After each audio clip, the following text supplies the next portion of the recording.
one. Okay. Yeah. Let's go from one notorious game to another. New England and Indianapolis. The last time these two teams met, one word for you people: Deflategate. Andrew Luck is 0-4 against Tom Brady. New England is favored by 7.5 points. Skip, what do you make of this spread? Stephen A. Smith, you're going to be surprised, possibly, by my answer here.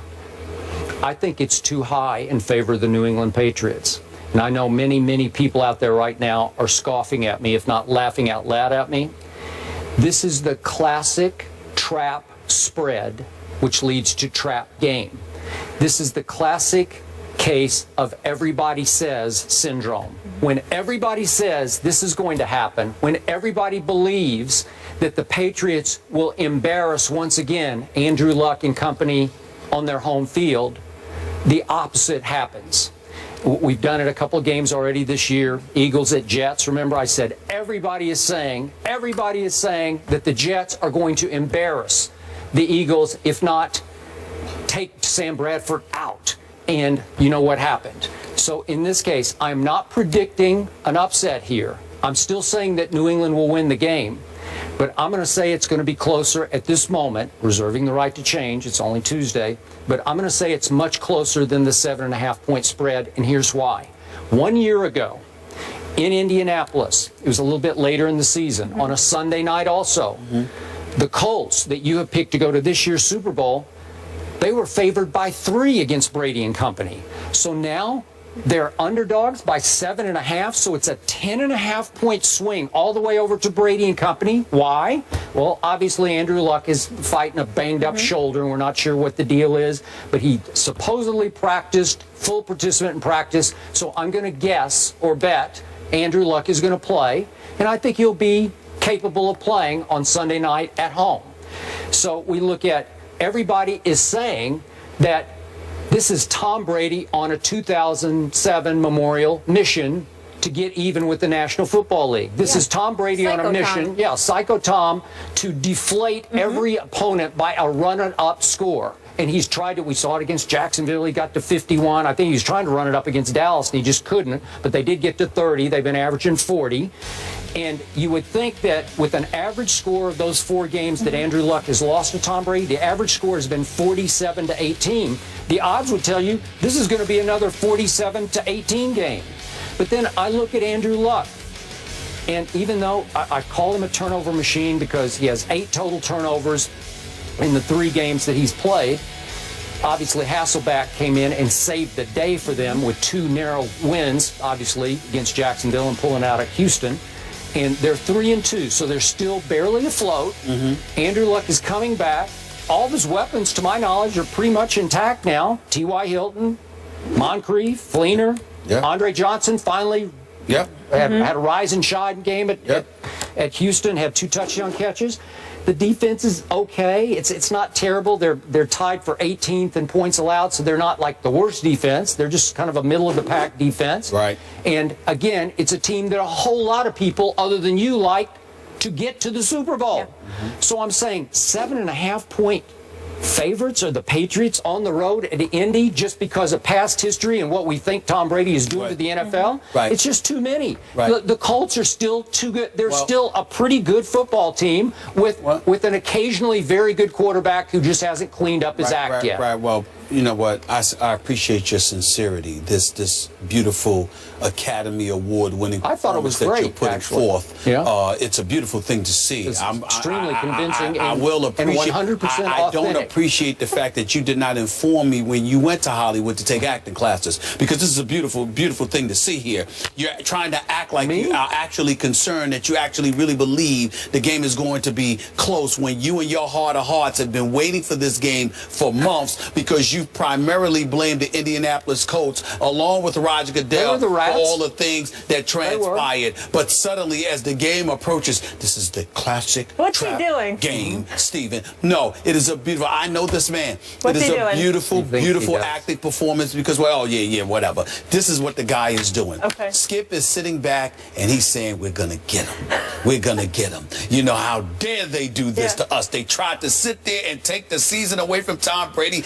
Go Go get them. Make them pay. That's what Skip Bayless is doing. But on national TV in front of everybody, he has to give the impression, I'm very, very concerned. I think this game is going to be far closer than anybody thinks. Don't you all be fooled. So then when New England blows them out Monday, hey, I said it was going to be close, but in my heart of hearts, I knew that Tom Brady was going to make them pay. That's all Skip's doing here. Don't even fall for it. Here's the deal. 7.5-point favorite, Skip Bayless. I thought maybe it was reverse psychology. 7.5-point favorite, Skip. I got news for you. That's not a blowout. You trying to tell me it's not conceivable that the New England Patriots can win 28-20? They'd still cover. So I don't think it's too large of a number at all. That's not a blowout to me. So when you've got a 7.5, if you're 7.5-point favorites, I don't consider that to be that big of a deal, because I think that's something that New England can and will easily cover. Now, do I think that it will be a blowout? Here's the only reason why I will subscribe to your phony position, which is authentic on my part.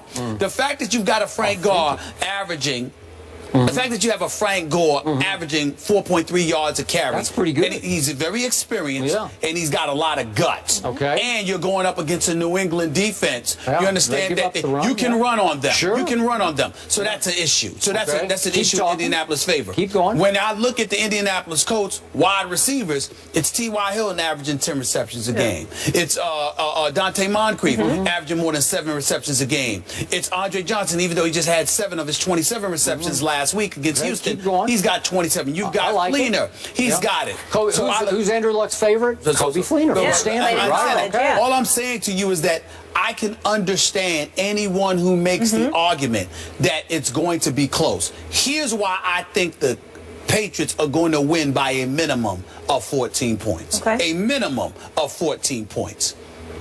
I'm looking at it from this perspective.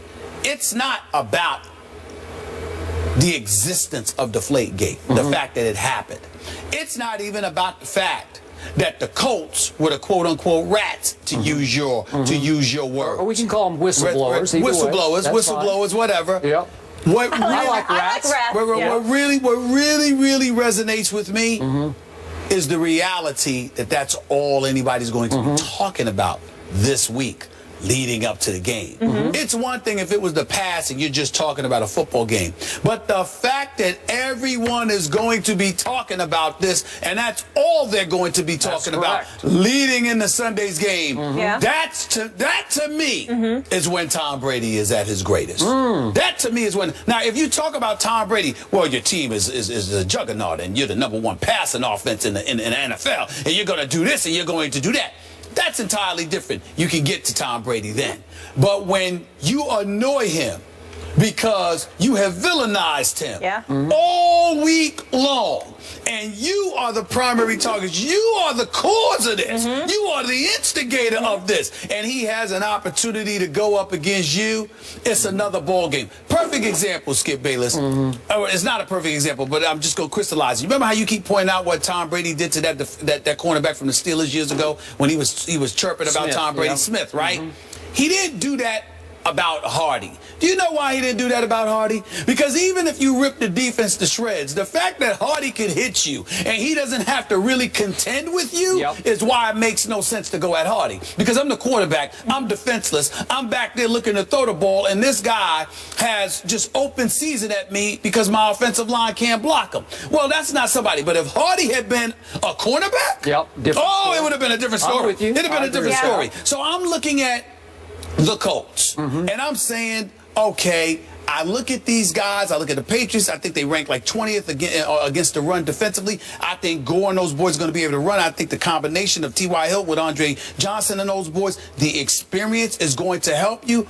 But ultimately, in the end, you have a Colts defense that I don't believe is going to have an answer for what the Patriots are going to throw at them, while the Patriots defense is opportunistic, fully capable of making plays at the most opportune times. And I think the combination of those two things will have the game close for a little while, but I think ultimately they pull away, and I think the Patriots are going to win this game along the lines of 40-21. 40-21 by 19 points. But that's what I'm predicting, but I'm saying it's a minimum of 14. I'm having a hard time here.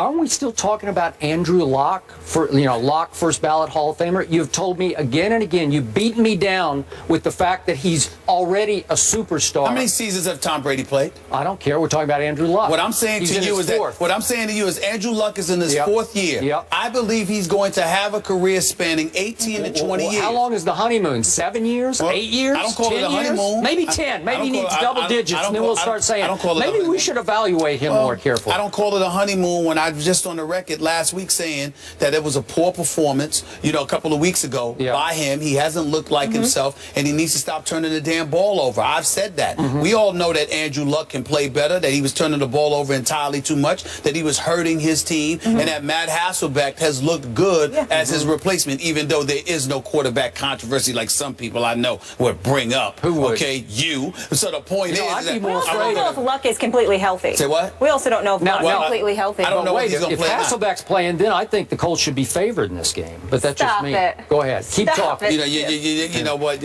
Listen, when you're joking, have some conviction. When you're joking with America, you need to say that you're joking. You need to say. We can't tell that you're joking. They looked way better with Matt Hasselbeck. They turned it over 0 in 2 straight games. So what? He has no turnovers. Just because they look better with Matt Hasselbeck over 2 games doesn't make him a better quarterback than Andrew Luck. I want you to back this man with some conviction. Well, I think that Andrew Luck is... So you're telling me he's going to lose again 40-21 with he's lost by an average score of 47 I wouldn't be surprised. 18? I still expect them to make the playoffs, and I still expect Andrew Luck, when all is said and done, when I probably ain't going to have any more here, and I'm going to be close to 60, Andrew Luck would have been in the league 12 to 15 years, and he'll be en route to a Hall of Fame career, and obviously he will have a Super Bowl championship by that time as well, as long as Grigson and those boys start getting the right pieces around him. Okay, who sat right here in this chair on a football Friday and said, I think the Eagles are going to go to the Jets and upset them? Who said that? That was you. That was me. Thank you very much. And that was way against the grain. That's a laughable pick. Am I right? I'm sitting here now, not saying that the Colts are going to win, but I kind of like the Colts plus 7.5 at home. With your pride on the line, you've been embarrassed by this team. You've been humiliated by this team 4 straight times. And Andrew Luck will finally walk into a football game with 0 expectations. He had expectations in the playoff game at Foxborough. Maybe I've gone too far with the 40, but I firmly believe that the New England Patriots will win this game by at least 14 points. Okay, you've gone from 19 to 14. Well, I said 14 first. All right. We just don't know what Luck is going to show up. We haven't seen the real Andrew Luck at all this season. We haven't? No. Well, who was that guy at Buffalo in the opener? Who was that guy? Stop it. Wait, are you saying that he's just been in a slump, or what are we saying? He has been in a slump. Oh, okay. And he's been banged up. Well, maybe he'll emerge from a slump this weekend. I don't know. All right. Let's see. All right.